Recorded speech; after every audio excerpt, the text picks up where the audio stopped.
অপরিশোধিত জ্বালানি তেলের অভাবে বন্ধ হয়ে গেল রাষ্ট্রায়ত্ত একমাত্র তেল পরিশোধনাগার চট্টগ্রামের ইস্টার্ন রিফাইনারি। সময় মাত্র 7 দিন।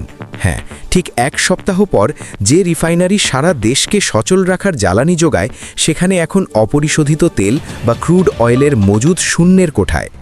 দেশের একমাত্র রাষ্ট্রায়ত্ত তেল শোধনাগার ইস্টার্ন রিফাইনারি পিএলসি এখন বড় ধরনের সংকটে পড়েছে।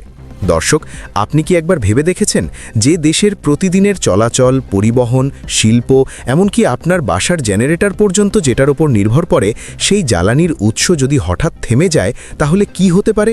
এটা শুধু একটা কারখানা বন্ধ হওয়ার খবর না, এটা পুরো দেশের অর্থনীতি, জীবনযাত্রা এবং ভবিষ্যতের ওপর সরাসরি আঘাত। গলায় চুরি, খাম্বা চুরি, বাংলাদেশের অনেক খাম্বা তারেক নামে সবাই চেনে। খাম্বা তারেক, হ্যাঁ ওই খাম্বা। যত খাম্বা তো খাম্বার মতোই, তাই না? রাজনীতি যদি নাই থাকে, তাহলে ও রাজনীতি করতে চায় কেন? একটা ভয়ঙ্কর খেলায় মেতেছে বিএনপি। কিভাবে? আজকে সেই কথা বলবো।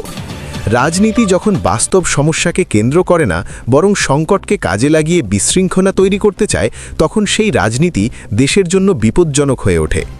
আজকের এই জ্বালানি সংকট, এটা কি শুধুই আন্তর্জাতিক পরিস্থিতির ফল, নাকি এর পেছনে আরও কিছু আছে, সেটাও প্রশ্ন। দর্শক, বন্ধ হয়ে গিয়েছে বাংলাদেশের একমাত্র রাষ্ট্রায়ত্ত তেল শোধনাগার। এই শোধনাগার বন্ধ হওয়ার পর তেলের সংকটে পড়ে গিয়েছে পুরো বাংলাদেশ। ইতিমধ্যে তেলের সংকটে ভুগে গাড়িগুলো ভাঙচুর করতে শুরু করেছে কিছু মানুষ। সাধারণ জনগণ ক্ষেপে গিয়েছেন। ঢাকার রাস্তায়, চট্টগ্রামের মোড়ে, এমনকি জেলা শহরগুলোতেও মানুষের মধ্যে অস্থিরতা বাড়ছে। যখন মানুষ তার নিত্য প্রয়োজনীয় জিনিস যেমন পরিবহন, বিদ্যুৎ বা জ্বালানি পায় না, তখন ক্ষোভ জমতে থাকে। এই ক্ষোভ যদি নিয়ন্ত্রণ না করা যায়, তাহলে সেটা খুব দ্রুতই বড় ধরনের অস্থিরতায় রূপ নিতে পারে। এই ভিডিওতে দেখতে পারবেন কিভাবে এমপি মন্ত্রীদের গাড়ি ভাঙচুর করা হচ্ছে, এমনকি প্রধানমন্ত্রীর গাড়ির সামনেও তারা দাঁড়িয়ে আছেন। পাশাপাশি দেখতে পারবেন কিভাবে তারেক রহমানের বিরুদ্ধে আন্দোলন গড়ে তুলেছেন সাধারণ জনগণ। খাম্বা তারেক বলছেন এখন সারা দেশে বিদ্যুৎ থাকবে না বলে জানা যাচ্ছে। আসুন এই ভিডিওতে আমরা দেখে আসি সেই গুরুত্বপূর্ণ ফুটেজটি। ভিডিওটি না টেনে দেখবেন। চ্যানেলে নতুন হলে সাবস্ক্রাইব করে রাখবেন।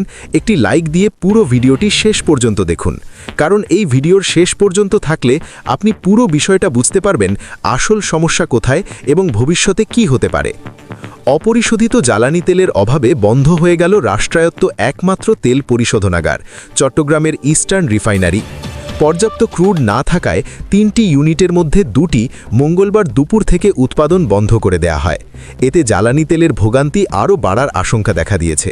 এখানে একটা বিষয় বুঝতে হবে, একটি রিফাইনারি শুধু তেল বানায় না, এটি একটি দেশের জ্বালানি নিরাপত্তার মূল স্তম্ভ। এই একটি প্রতিষ্ঠান বন্ধ মানে একাধিক খাতে প্রভাব পড়া শুরু। চট্টগ্রামের পতেঙ্গায় অবস্থিত এই রিফাইনারি গত কয়েকদিন ধরেই ক্রুড অয়েল সংকটে ভুগছিল। বিশেষ করে মধ্যপ্রাচ্যের যুদ্ধের কারণে সরবরাহ ব্যবস্থা বাধাগ্রস্ত হওয়ায় ক্রুড অয়েলের মজুদ শেষ হয়ে আসছিল চলতি মাসের শুরু থেকেই। 5 এপ্রিল থেকে বিকল্প ব্যবস্থায় এটি চালু রাখা হয়। বিশ্ব রাজনীতির প্রভাব কতটা গভীর, এই ঘটনাই তার প্রমাণ। হাজার হাজার কিলোমিটার দূরের যুদ্ধ বাংলাদেশের রান্নাঘর পর্যন্ত প্রভাব ফেলছে। শেষ পর্যন্ত মঙ্গলবার দুপুরে বন্ধ হয়ে যায় পেট্রোল, অকটেন, ডিজেল সহ গুরুত্বপূর্ণ জ্বালানি উৎপাদন জোন 1 ও 2 ইউনিট। বর্তমানে শুধুমাত্র 3 নম্বর ইউনিটে বিটুম্যানের পাশাপাশি সামান্য পরিমাণ পেট্রোল ও অকটেন উৎপাদন হচ্ছে। অর্থাৎ পুরো ক্ষমতার তুলনায় এখন উৎপাদন অনেক কম। যেটুকু হচ্ছে তা দিয়ে দেশের চাহিদা পূরণ করা প্রায় অসম্ভব।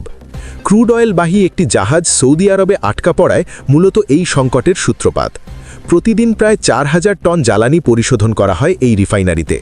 ভাবুন, প্রতিদিন 4000 টন উৎপাদন হঠাৎ কমে গেলে বাজারে কী ধরনের চাপ তৈরি হয়। 18 এপ্রিল সৌদি আরব থেকে 1 lakh metric ton crude oil বাংলাদেশের জন্য লোড হওয়ার কথা রয়েছে, যা মে মাসের প্রথম সপ্তাহে দেশে পৌঁছতে পারে। সরকার বিকল্প কয়েকটি দেশ থেকেও তেল আনার চেষ্টা করছে। কিন্তু প্রশ্ন হলো, এই কয়েকদিন কিভাবে চলবে দেশ? কারণ জ্বালানি এমন একটি জিনিস যা একদিন না থাকলেই সবকিছু থমকে যেতে শুরু করে। বিশেষজ্ঞরা বলছেন, যদি এই রিফাইনারি পুরোপুরি বন্ধ হয়ে যায়, তবে তা পুনরায় চালু করা অত্যন্ত জটিল ও সময় সাপেক্ষ হবে। কারণ দীর্ঘদিনের পুরনো পুরনো এই প্ল্যান্ট বিরতিহীনভাবে চলার জন্য ডিজাইন করা। হঠাৎ বন্ধ হয়ে গেলে পাইপলাইনে থাকা তেল জমে গিয়ে মারাত্মক কারিগরি ত্রুটি দেখা দিতে পারে। এটা অনেকটা এমন যেন একটা বিশাল মেশিনকে হঠাৎ বন্ধ করে দেওয়া হয়েছে, যেটা থামার জন্য তৈরি নয়। অর্থাৎ 1 সপ্তাহের তেল সংকটে বন্ধ হওয়া এই রিফাইনারি পুনরায় চালু করতে মাসের পর মাস লেগে যেতে পারে, যা বাংলাদেশের জ্বালানি খাতের জন্য বড় ধরনের ক্ষতি বয়ে আনবে। তাহলে প্রশ্ন হচ্ছে, এই সংকট থেকে উত্তরণের পথ কি? আমরা কি পুরোপুরি আমদানির উপর নির্ভরশীল থাকব, নাকি নিজেদের জ্বালানি ব্যবস্থাকে আরও শক্তিশালী করব? দর্শক, আপনার কি মনে হয় এই পরিস্থিতির জন্য কে দায়ী? সরকার, আন্তর্জাতিক রাজনীতি, নাকি আমাদের নিজেদের পরিকল্পনার ঘাটতি? আপনার মতামত কমেন্টে জানাতে ভুলবেন না। ভিডিওটি ভালো লাগলে লাইক দিন, শেয়ার করুন আর এমন গুরুত্বপূর্ণ আপডেট পেতে চ্যানেলটি সাবস্ক্রাইব করে রাখুন।